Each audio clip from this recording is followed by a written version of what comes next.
Tere, mina olen Ingrid Maadvere ja täna näitan ma teile Kahooti, aga mitte selle poole pealt, kuidas seal testi luua, vaid kuidas otsida seda, mis teised on valmis teinud.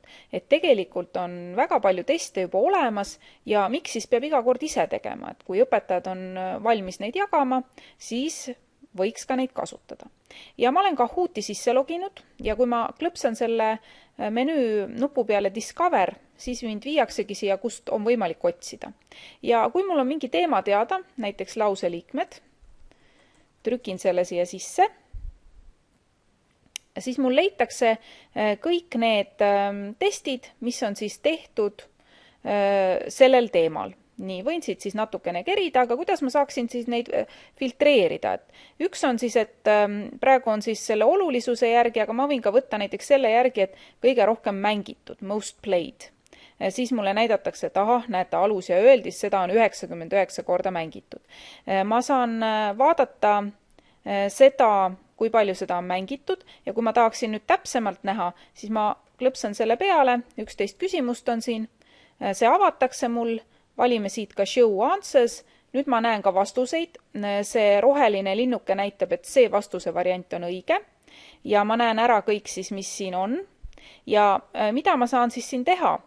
Mul on võimalik siis seda kohe mängima minna, siis mul on võimalik see märkida endale lemmikuks, et ma ta pärast üles leian ja siis need 3 punktikest võimaldavad siis teha sellest ka näiteks duplikaati, et ma saan teha, dubleerida seda, natuke muuta, mõne küsimuse ära muuta, ära visata, juurde teha.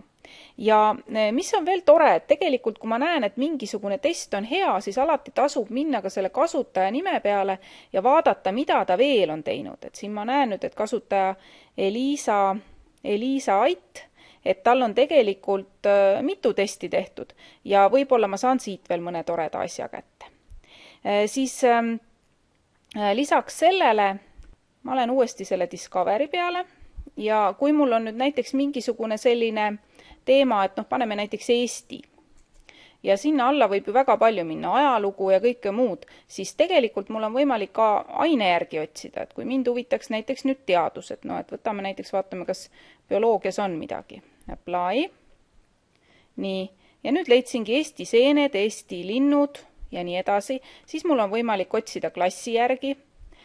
Siis on siin veel rohkem filtreid, et kas on õpetajate või õpilaste tehtud ja kas mis keele järgi, et siin näitab nagu 4 keelt, aga kui ma klõpsan see all languages, siis mul on võimalik siit valida ka teisi keeli ja siin on täiesti olemas ka eesti keel, nii et ma võin ka valida eesti keele ja vajutada apply.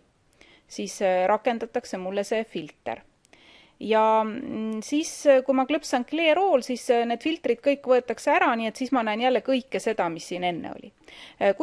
Ma näitan teile ühte nippi veel. Kui ma nüüd lähen siis nende Kahootide peale, nende mängude peale ja tahan ise ühe luua, klõpsame siin create, siis ka sellisel juhul ei pea ma tingimata hakkama ise küsimusi tegema. Nii valime, et ma tahan lihtsalt teha Kahooti, siis ka siin on olemas selline asi nagu question bank.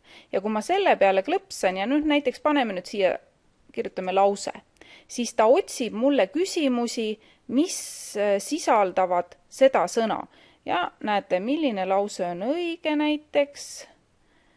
Tahan midagi kasutada, võin siin klõpsata add ja mulle lisatakse kohe see küsimus.